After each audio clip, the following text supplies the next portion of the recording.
ക്രിസ്തീയ സഭകളും Christian medical college വെല്ലൂരും ഏവർക്കും സ്വാഗതം.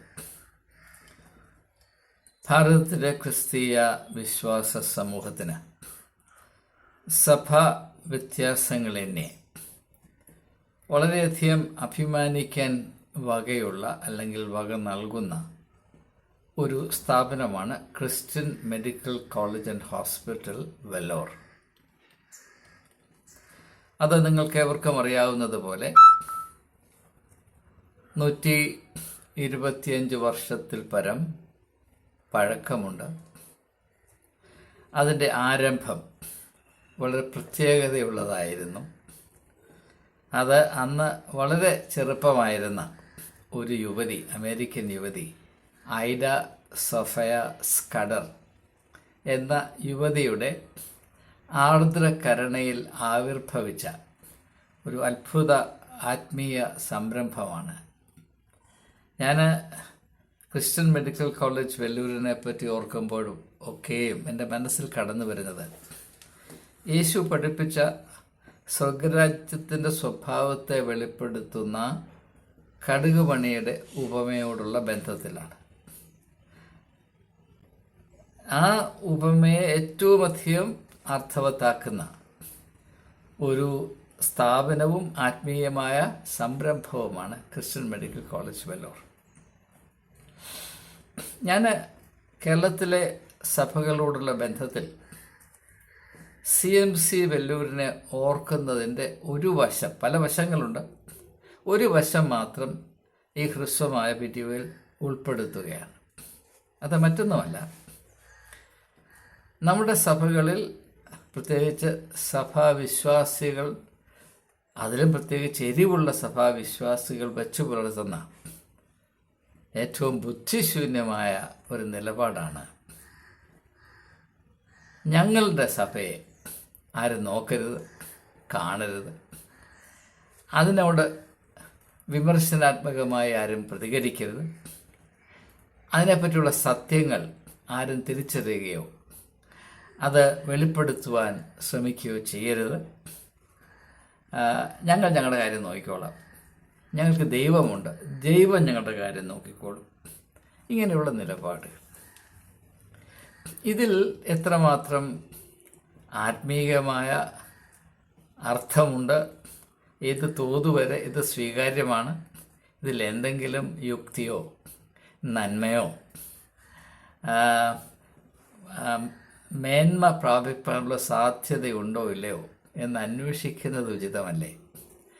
അത് ഒരു ഉദാഹരണത്തിൽ കൂടെ പരിഗണിച്ചാൽ കൂടുതൽ വ്യക്തമാകുമെന്നതുകൊണ്ടാണ് ഞാൻ ക്രിസ്ത്യൻ മെഡിക്കൽ കോളേജ് വെല്ലൂരിൻ്റെ ഉദാഹരണം നിങ്ങളുടെ മുമ്പിൽ സമർപ്പിക്കുന്നത്.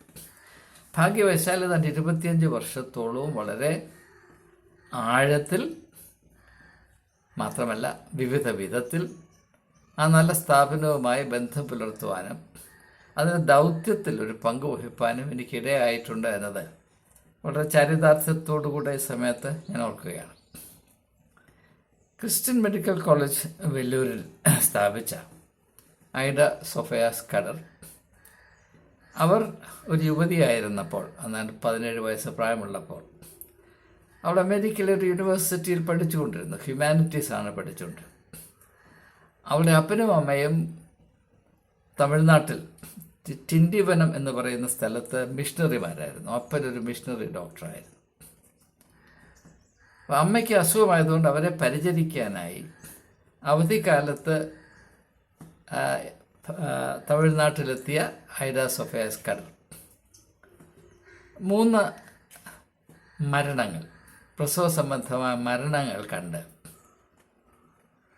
ആ യുവതികൾ അവിടെ യുവത്വത്തിൽ തന്നെ മരിക്കുവാനുള്ള കാരണം അവർക്ക് വേണ്ടത്ര ശുശ്രൂഷ, വൈദികമായ ശുശ്രൂഷ, പരിചരണം ലഭിക്കാത്തത് കൊണ്ടാണ്. പുരുഷന്മാരായ ഡോക്ടേഴ്സ് അവരെ പരിചരിക്കാൻ നമ്മുടെ സംസ്കാരം അനുവദിക്കുന്നില്ല ആ കാലത്ത്. ഇപ്പോൾ ഒക്കെ മാറിപ്പോയി എന്നതുകൊണ്ട് അവർ മരിച്ചുപോയി. അത് ആ ദുരന്തം, ആ ദുരവസ്ഥ പരിഗണിച്ച് അവരവരുടെ ജീവിതമാകമാനം മാറ്റി എഴുതിയ ഒരു സാഹചര്യം. അവരൊരു യുവാവുമായി വിവാഹം കഴിക്കാനൊക്കെ താല്പര്യപ്പെട്ടിരുന്നതാണ്. അതെല്ലാം ഉപേക്ഷിച്ച്, പഠിച്ചിരുന്ന കോഴ്സും ഉപേക്ഷിച്ച് അവർ കൊർണേൽ യൂണിവേഴ്സിറ്റിയിൽ പോയി മെഡിക്കൽ സ്കൂളിൽ ചേർന്ന് ഡോക്ടർ ബിരുദം പ്രാപിച്ച് തമിഴ്നാട്ടിൽ തിരിച്ചു വന്ന് 1900 ഒരു കാളവണ്ടിയും ഒരു റാന്തൽ വിളക്കും കൂടെ സഹായത്തിനായി ഒരു പരിശീലനവുമില്ലാത്ത, ഒരു ട്രെയിനിങ്ങുമില്ലാത്ത ഒരു ഡൊമസ്റ്റിക് സെർവൻറ്റും മാത്രം കൊണ്ട് ആരംഭിച്ച പ്രസ്ഥാനമാണ് ക്രിസ്ത്യൻ മെഡിക്കൽ കോളേജ് വെല്ലൂർ എന്ന് ഒരു പക്ഷേ നിങ്ങളിൽ അനേകം ആളുകൾക്കറിയാം. എന്നാൽ അതല്ല എനിക്ക് പ്രധാനമായി നിങ്ങളോട് പറയാനുള്ളത്. ഞാൻ ഐഡ സോഫിയ സ്കഡറിൻ്റെ ജീവിതത്തിലെ ഒരു സംഭവം മാത്രം നിങ്ങൾ ശ്രദ്ധയിൽപ്പെടുത്തുകയാണ്, നമ്മുടെ വിഷയത്തോട് അടുത്ത ബന്ധമുള്ളതുകൊണ്ട്. അവർ തൻ്റെ ശുശ്രൂഷ അല്ലെങ്കിൽ മെഡിക്കൽ ദൗത്യം ആരംഭിച്ച ശേഷം അവരുടെ ശ്രദ്ധയിൽപ്പെട്ട ഒരു പ്രശ്നം, ആ ഇടങ്ങളിലെ വളരെയധികം സ്ത്രീകൾ പ്രസവ സംബന്ധമായ പ്രശ്നം കൊണ്ട് മരിച്ചുകൊണ്ടേയിരിക്കുന്നു.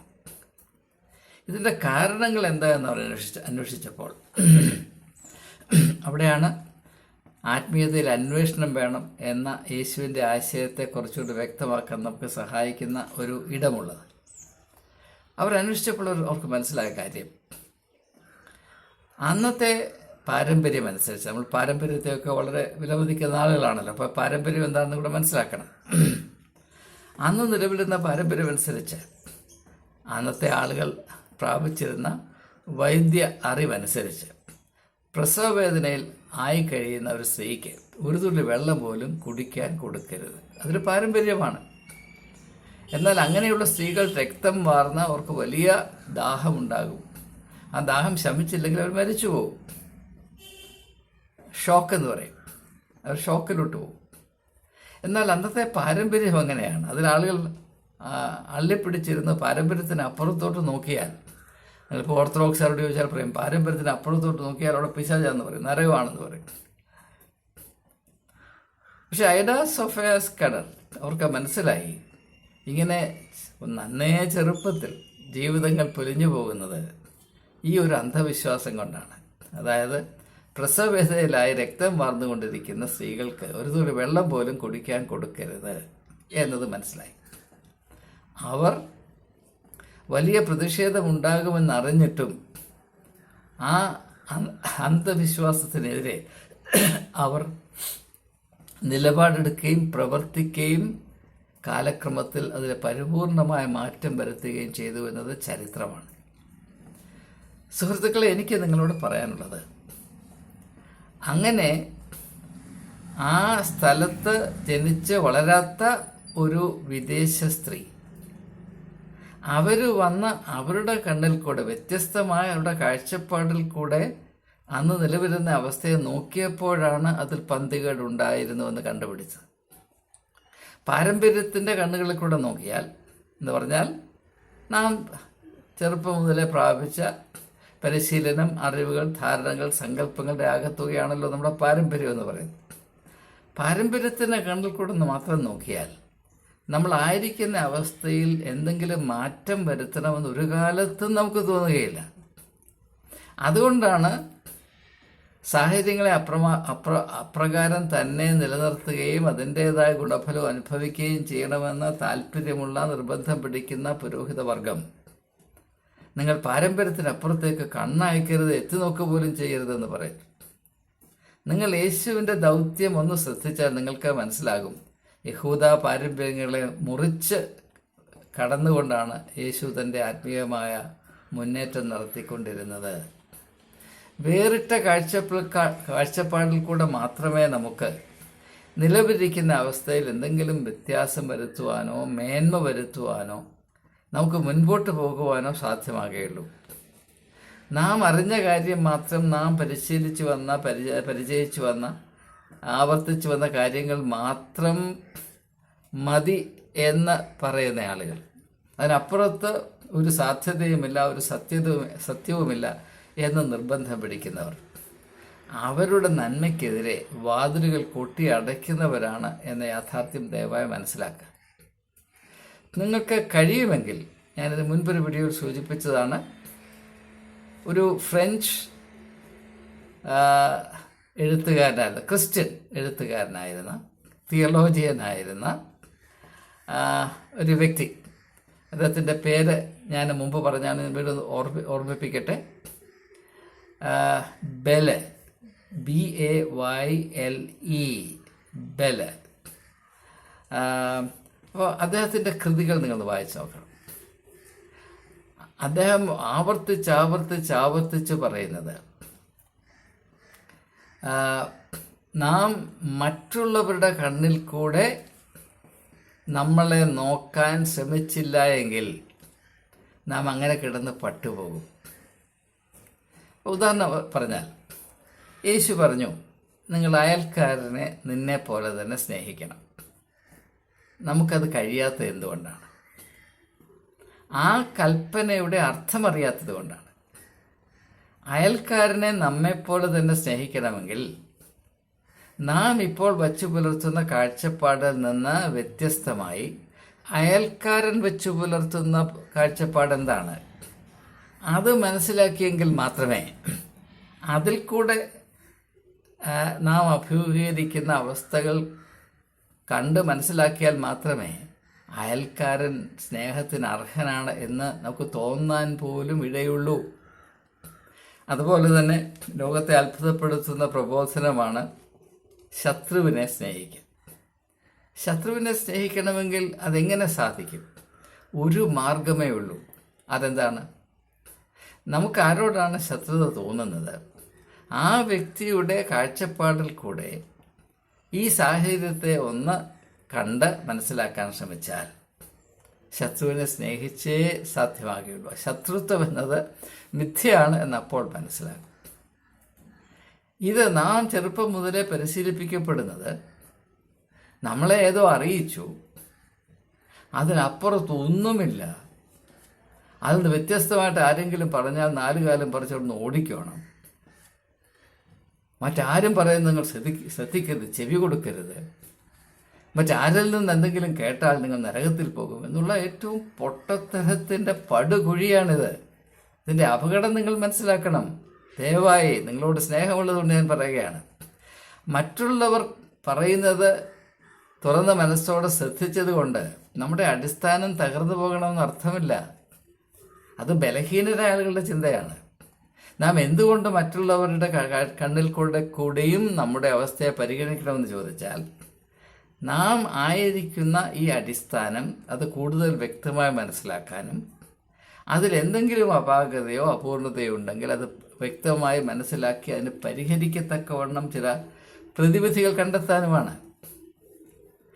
നമ്മുടെ അവസ്ഥയെ കൂടുതൽ വസ്തുനിഷ്ഠമായി തിരിച്ചറിയുവാൻ നമ്മളല്ലാത്ത ഒരു വ്യക്തി നമ്മുടെ അവസ്ഥയെ എപ്രകാരമാണ് കാണുന്നത് എന്നത് അറിയുന്നത് വളരെ ഗുണം ചെയ്യും. ഉദാഹരണമായിട്ട്, പല ആളുകളും ഉപദേശം തേടി അവിടെ ഇവിടെയൊക്കെ പോകാറുണ്ട്. ജീവിതത്തിൽ യഥാർത്ഥ പ്രതിസന്ധി വരുമ്പോൾ ആരുടെയെങ്കിലും ഉപദേശം കിട്ടിയാൽ കൊള്ളാമെന്ന്. അപ്പം അങ്ങനെ പല മാർത്തോമാക്കാരും എൻ്റെ അടുത്ത് വന്നിട്ടുണ്ട്. അപ്പോൾ എന്തുകൊണ്ടാണ് ആ സമയത്ത് അവൻ മാർത്തോമാക്കാരനല്ലല്ലോ, അവൻ്റെ ഇന്ന് ഉപദേശം തേടുന്നത് തെറ്റാണല്ലോ എന്ന് ചിന്തിക്കാത്ത എന്തുകൊണ്ടാണ്? ആ സമയത്ത് ഞാൻ മാർത്തോമാക്കാരനാണോ അല്ലയോ എന്നുള്ളതല്ല പ്രശ്നം. അവരൊരു പ്രതിസന്ധിയിലായിരിക്കുന്നു. ആ പ്രതിസന്ധിയെ കുറച്ചുകൂടെ വസ്തുനിഷ്ഠമായി സത്യസന്ധമായി വ്യക്തമായി മനസ്സിലാക്കാൻ എവിടെ നിന്ന് സഹായം ലഭിക്കും അവിടെ ഞാൻ പോകാൻ തയ്യാറാണ്. അവിടെ എനിക്ക് തുറന്ന മനസ്സുണ്ട്. എന്നിട്ട് അതേസമയം തന്നെ മത ആചാരങ്ങൾ വരുമ്പോൾ എൻ്റെ മനസ്സ് ഞാൻ ഇറുക്കി അടച്ച് അതിനകത്തോട്ട് പ്രാണവായു പോലും കയറാത്ത വിധത്തിൽ സീൽ ചെയ്ത് വെക്കും എന്ന് പറയുന്നത് ഭ്രാന്തല്ലയോ? നിങ്ങൾ ആലോചിച്ച് നോക്കണം. അങ്ങനെയുള്ള കാഴ്ചപ്പാടായിരുന്നു ഐഡ സൊഫിയാസ് കടറിൻ്റേതെങ്കിൽ ക്രിസ്ത്യൻ മെഡിക്കൽ കോളേജ് എന്ന് പറയുന്ന ഏഷ്യയിലെ ഏറ്റവും വലിയ മെഡിക്കൽ കോളേജ് ഒന്നും ഉണ്ടാകുമായിരുന്നില്ല. അവരവിടെ വന്ന് തൻ്റെ അമ്മയെ ശുശ്രൂഷിക്കാനായിട്ട് വന്ന് അവിടെയുള്ള അവസ്ഥ കണ്ട, ഈ മനുഷ്യരുടെ ഇടയിൽ ഞാൻ എങ്ങനെയാണ് വസിക്കുന്നത്? ഞാനിതുവരെ അറിഞ്ഞതും പരിശീലിച്ചതുമായ സംവിധാനങ്ങളിൽ നിന്ന് എത്രയോ വ്യത്യസ്തമാണ് ഈ നികൃഷ്ട ജാതി എന്ന് പറഞ്ഞ് അവർ ഓടിപ്പോയി. ഇപ്പോൾ മാർത്തോമാക്കാരൻ്റെയോ CSIക്കാരൻ്റെയോ കത്തോലിക്കൻ്റെയോ കാഴ്ചപ്പാടാണെങ്കിൽ അവർ ജീവനും കൊണ്ട് ഓടി അമേരിക്ക തിരിച്ചു പോകത്തില്ലേ? നിങ്ങൾ എന്താണിത് മനസ്സിലാക്കാത്തത്? അതുകൊണ്ട് എപ്പോഴും നാം സത്യം അന്വേഷിക്കണം. യേശു പറഞ്ഞു, അന്വേഷിപ്പിൻ നിങ്ങൾ കണ്ടെത്തും. അന്വേഷിക്കുക എന്ന് പറഞ്ഞതിൻ്റെ അർത്ഥം തന്നെ നാം ഇതുവരെ പരിശീലിച്ച സാഹചര്യങ്ങൾ, ഇതുവരെ താലോലിച്ച സങ്കല്പങ്ങൾ, ഇതുവരെ അനുധാവനം ചെയ്ത വഴികൾ, ഇവയ്ക്ക് അതീതമായി അതിനപ്പുറത്തേക്ക് കടന്ന് ചിന്തിക്കുകയും യാഥാർത്ഥ്യങ്ങളെ മനസ്സിലാക്കാൻ ശ്രമിക്കുകയും ചെയ്യണമെന്നല്ലേ അതിൻ്റെ അർത്ഥം? അതല്ലേ? അപ്പോൾ സഭകൾ എന്തുകൊണ്ടാണ് ഞങ്ങൾ പറയുന്നതിനപ്പുറത്ത് മറ്റാരും പറയുന്നത് കേൾക്കരുത്, മറ്റാർക്കും നമ്മുടെ സഭയെപ്പറ്റി എന്തെങ്കിലും ഒരു നിരീക്ഷണം നടത്താൻ പോലും അവസരം കൊടുക്കരുത്, അങ്ങനെ ആരെങ്കിലും ശ്രമിച്ചാൽ അവരെ ചീത്ത വിളിച്ച് അല്ലെങ്കിൽ തലതടിച്ച് താഴെ ഇരുത്തണം എന്ന് പറയുന്നതിൻ്റെ അർത്ഥം എന്താണ്? യേശു വിഭാവനം ചെയ്ത ആത്മീയതയില്ലേ അന്വേഷണത്തിൻ്റെ ആത്മീയത. എന്തുകൊണ്ടാണ് അന്വേഷിക്കേണ്ടത്? നിങ്ങൾ സൽഗുണപൂർണ്ണനാകേണ്ടതിന് വേണ്ടി അന്വേഷിപ്പീൻ. നിങ്ങൾ സമൃദ്ധമായ ജീവൻ പ്രാപിക്കേണ്ടതിന് വേണ്ടി അന്വേഷിപ്പീൻ. ആ ലക്ഷ്യങ്ങൾ, യേശു നിർദ്ദേശിച്ച ലക്ഷ്യങ്ങൾ മനുഷ്യനെ ഏറ്റവും അപകടം ചെയ്യുന്നതാണ് എന്ന് വിശ്വസിക്കുന്ന പൊട്ടന്മാരായ ആളുകൾ മാത്രമേ, മാർത്തോമാക്കാർക്ക് മാത്രമേ മാർത്തോമാ സഭയെപ്പറ്റി ഒന്ന് കണ്ണു തുറന്ന് കണ്ട് ചില കാര്യങ്ങൾ പറയാൻ അവകാശമുള്ളൂ. ഓർത്തഡോക്സുകാരെ പറ്റി ഓർത്തഡോക്സ് അല്ലാത്തവരെന്താണ് ഇങ്ങനെ വിളിക്കുന്നത്? സേസയക്കാരെ പറ്റി സേസയക്കാരല്ലാത്ത താനെന്തിനാടോ ഇരുന്നുണ്ട് അതിലെ വ്യായാമം ചെയ്ത് എന്നൊക്കെ ചോദിക്കാൻ കഴിയുകയുള്ളൂ. ഇവർക്ക് യേശുവിൻ്റെ മാർഗവുമായി പുലബന്ധം പോലുമില്ല എന്നതാണ് സത്യം.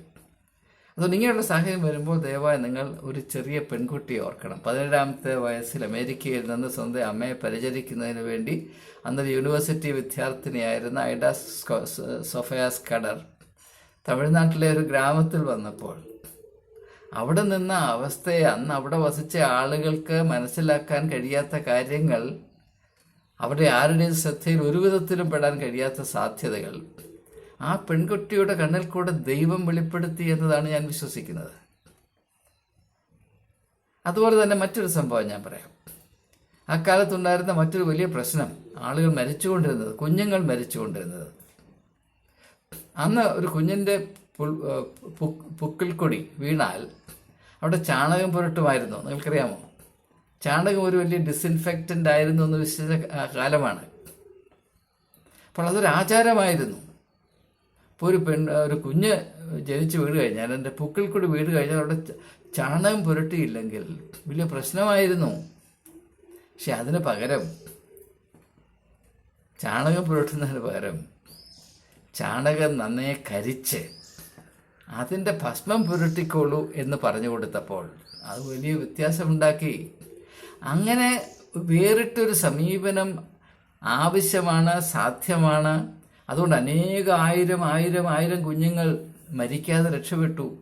ആ സാധ്യത വരണമെങ്കിൽ ആ സംവിധാനത്തിൽ, ആ അവസ്ഥയിൽ, ആ സംസ്കാരത്തിൽ, ആ സമൂഹത്തിൽ ഉൾപ്പെടാത്തൊരു വ്യക്തിയുടെ കണ്ണിൽ കൂടെ നോക്കുമ്പോൾ മാത്രമേ ഇത് വളരെ മോശമാണല്ലോ, ഇത് അശാസ്ത്രീയമാണല്ലോ, ഇത് മരണം വരുത്തി വെക്കുന്ന കാര്യമാണല്ലോ എന്ന് തിരിച്ചറിയുകയും അത് ഒഴിവാകത്തക്കവണ്ണം ഒരു പ്രതിവിധി കണ്ടെത്താനും ഇടയായത്. ഇങ്ങനെ 1000 സംഭവങ്ങൾ എനിക്ക് നിങ്ങളോട് വിളിച്ചറിയിക്കാൻ കഴിയും. അതുകൊണ്ട് ദയവായി ഇങ്ങനെയുള്ള നിലപാടുകൾ എടുക്കുമ്പോൾ അല്പം ആലോചിച്ച്, നമ്മൾ പൊതുരംഗത്ത് എന്തെങ്കിലും പറയുമ്പോൾ നാം അപഹാസ്യപാത്രങ്ങളായി തീരാതിരിക്കേണ്ടതിന് അല്പം സാമാന്യം, ദൈവം തന്ന ഒരു സാധനം ഇതിനകത്ത് ഇരിപ്പുണ്ടല്ലോ, അതിൻ്റെ ഇവിടെ ഇരിപ്പുണ്ടല്ലോ, അത് വല്ലപ്പോഴും ഒക്കെ പ്രയോഗിക്കുന്നതുകൊണ്ടൊരു നഷ്ടമൊന്നുമില്ല. അത് ഉപയോഗിക്കുന്നതുകൊണ്ട് ആരും നരകത്തിൽ പോയിട്ടുമില്ല. ഉപയോഗിക്കാത്തതിൻ്റെ പ്രശ്നമാണ്, അല്ലെങ്കിൽ യേശു പഠിപ്പിക്കുമായിരുന്നില്ല. അപ്പോൾ ദയവായി മനസ്സിലാക്കുക, നമ്മുടെ ഇടയിൽ പല മാരകമായ പൈശാചികമായ ധാരണകൾ പതിയിരിപ്പുണ്ട്. നമ്മുടെ പാപ്പരത്വത്തെയും അധപ്പതനത്തെയും അല്പത്തരത്തെയും നിലനിർത്തുന്ന ചില പൊട്ടത്തരങ്ങൾ നമ്മുടെ അഭിമാനമായി, കിരീടമായി നാം കൊണ്ട് നടക്കുന്നുണ്ട്. ഇതൊക്കെ ഒന്ന് മാറ്റി വച്ചിട്ട് കുറച്ചൊക്കെ സാമാന്യ ബുദ്ധി പ്രയോഗിച്ച് മനുഷ്യത്വത്തിൻ്റെ വെളിച്ചത്തിൽ മുൻപോട്ട് പോകുവാൻ വിശ്വാസികൾ കൂട്ടാക്കിയാൽ അവർക്ക് നന്ന്, അവരെ കൊണ്ട് മറ്റുള്ളവർക്ക് നന്മ വരും എന്ന പ്രത്യാശയിലാണ് ഈ എളിയ വാക്കുകൾ ഞാൻ ഏവരുമായി പങ്കിടുന്നത്. ശ്രവിക്കുന്ന ഏവരോടുമുള്ള സന്തോഷവും നന്ദിയും അറിയിച്ചുകൊണ്ട് തൽക്കാലം വിരമിക്കുന്നു. എല്ലാവർക്കും ഒരിക്കൽ കൂടെ സ്നേഹവന്ദനം.